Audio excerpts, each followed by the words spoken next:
Hi there. Welcome to Prices at the Pumps, our weekly look at all things energy related. I'm Scott Squires, and welcoming to SaltWire Prices at the Pumps. This is Dan McTagg, the energy expert.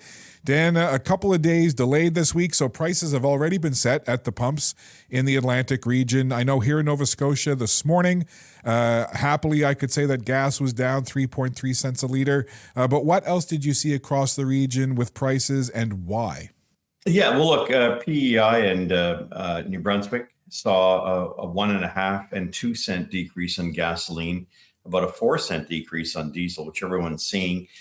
Newfoundland, having gone one day earlier, in other words, their changes on Thursday, reflecting what only happened up until Tuesday, only saw about a half a penny decline. So, all in all, it's a reflection of extraordinarily nervous markets that have now somehow interpreted 1 week's worth of information as being, the death knell for energy. It's really, it goes back to what we've repeated here many times. You and I have talked about this, about a dysfunctional market. We're heading towards summer. Summer demand is strong. Lower prices in the United States means greater demand, not lesser demand. And, markets have also been spending a lot of time worrying about and fretting the U.S. Fed, why it won't drop interest rates. Well, we know that when you have a government on both sides of the border committed to increasing government spending, creating inflation, of course, the federal banks, the central banks are not going to be able to respond by dropping interest rates anytime soon. More importantly, the connection between interest rates and the use of fuel is not connected in any way, shape, or form. But it does suggest that energy markets are very different than they were 20, 30 years ago. They're being done by AI, artificial intelligence. They're, very much run like through money managers. And the other thing to keep in mind here, Scott, and it's very important, is a lot of people tend to think of, fundamentals having something to do with supply and demand in terms of price. Nothing could be further from the truth. These are commodity markets in which you buy and hold. We treat those today as if they're a stock market, where you're buy and sell, buy and sell, buy and sell. And that creates not only volatility, it creates an unusual signal in terms of price. Bottom line, these are prices that one would not expect to drop. The fact they're dropping before summer could lead to some very pleasant outcomes throughout the summer when we see peak pricing and responding to, climate events, meteorological events that are likely to take place, unlike last year where we didn't have much. And Dan, even though here in Nova Scotia, we did see that 3.3 cent a liter drop, it's still in the low 180s. And when I fill my car up right now, it hurts. It's climbing up there. And the thing is, for me, and this is just my personal experience, it's not making me want to go buy an electric vehicle. I'm not in a position to do so. All it means is that carbon taxes and high gas prices are just making me pay more to drive the same amount. I need my car for work. I need my car for my kids, et cetera, et cetera. Dan, what can myself and other consumers expect over the next week? And as you said, getting into May 24th weekend and beyond, we've been talking about that $2 a liter area. Where are we going? Well, look, summer demand driving season kicks off in Canada on May 20th with the May 24 weekend. It comes a little early in the United States on the following week. Memorial Day long weekend, which is May 27th. That's when we start to see a pretty significant rise in fuel demand. As I mentioned, oil and gas prices are much lower than they ought to be for this time of year. So I would expect that it's going to be a bit of a bargain city for a lot of Americans. I would say that your prices April to April, so we've just finished the month of April 24 compared to April 23, is about 16 cents a liter higher than it was this time last year. It has signals and implications for the Bank of Canada. It's not going to be able to ignore it this time or set it aside. Stats Canada is going to show on May 15th or 16th or whenever we get around to doing the estimation, that inflation is going to be very much there. And a lot of it, the difference between this year, last year, or the year before, if you strip away, market costs, it is government taxes. It is a carbon tax of 17.61 cents a liter, a second carbon tax, a clean fuel standard here in Atlantic Canada, which is averaging now about 6 cents a liter. That's 25 cents a liter more. So imagine we're paying $1.55 rather than $1.80. And if we didn't have a habit of blocking pipelines in this country, and I'm celebrating the fact that we actually got one built at 30 $34 billion. But we should have 2 or 3 of these.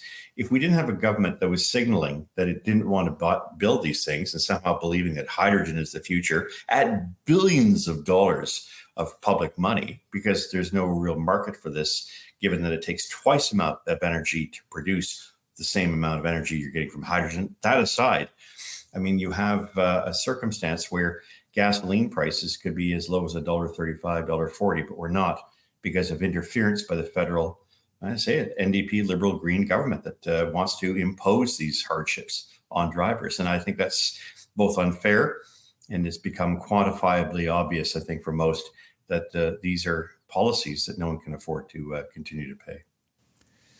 And then, with what you know about what's happening in the markets and fundamentals or lack thereof, what's your best guess? And again, things can happen, right? Geopolitical events can happen, hurricanes, et cetera. But what's your best guess on where the price of a barrel of oil is going to be sitting, in the next 2, 3, 4, 6 weeks? The guys that are watching this closely is OPEC. I think they've had enough of the shenanigans.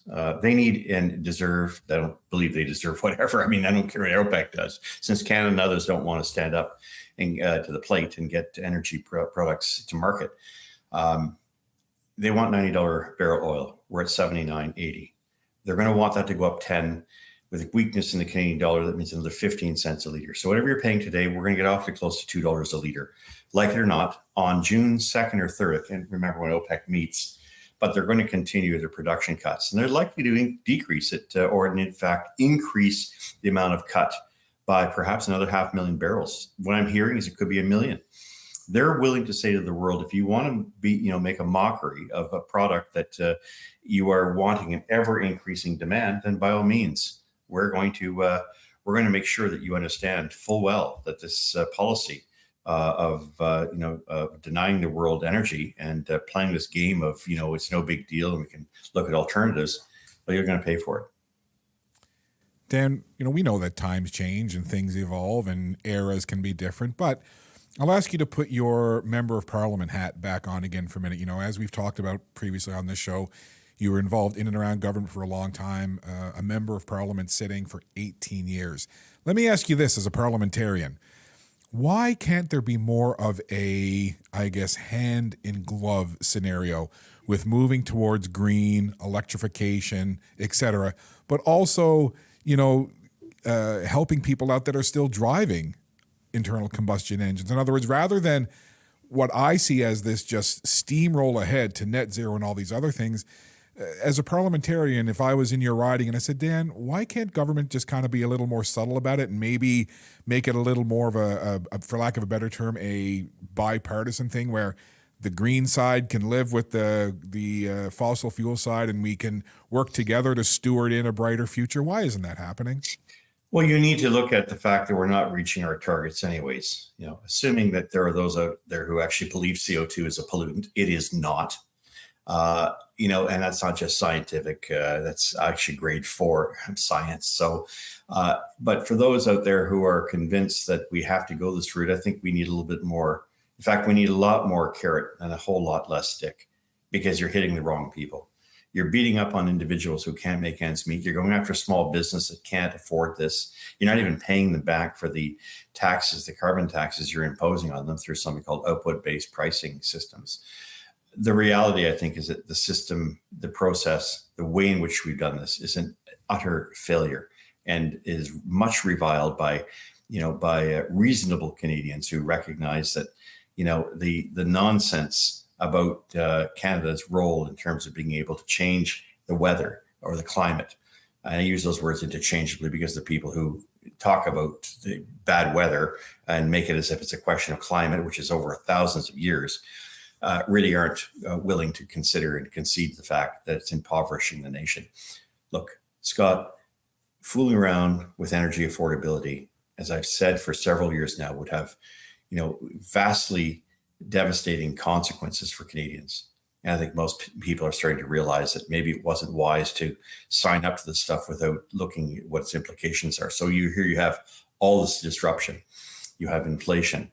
You have people not being able to make ends meet. You have an outflow of investments in this country. You have blocked pipelines, and you're increasing debt to pay for grifters and charitable organizations, so-called charities, that are involved in just basically aping or backing up the federal government's positions on being even more economically destructive. We've lost sight of what we need to do. As a parliamentarian, as a politician, I would say it's time to put a pause on this stuff and get back to reality and do an inventory.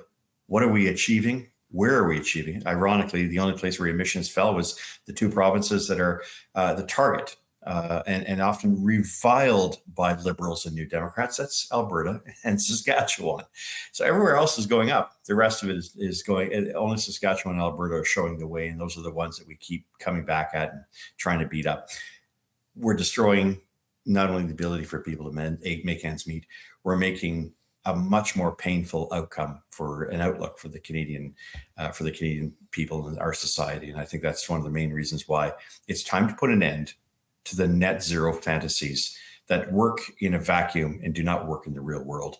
Let's deal with what's practical. Let's deal with these things as we come along. Let's build the infrastructure, but let's not do it in a way that diminishes, harms, or destroys our collective ability to make ends meet, which is what we're doing right now. Because at the end of the day, there is no climate crisis. Anybody who suggests that is leading towards hysteria as opposed to reality.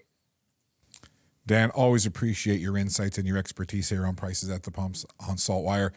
Appreciate you joining us on a Friday, a rare Friday appearance by Dan McTagg on SaltWire. We'll get back to our regular schedule Wednesday next week. But Dan, thanks for this. Have a wonderful weekend again, and look forward to seeing you again next week.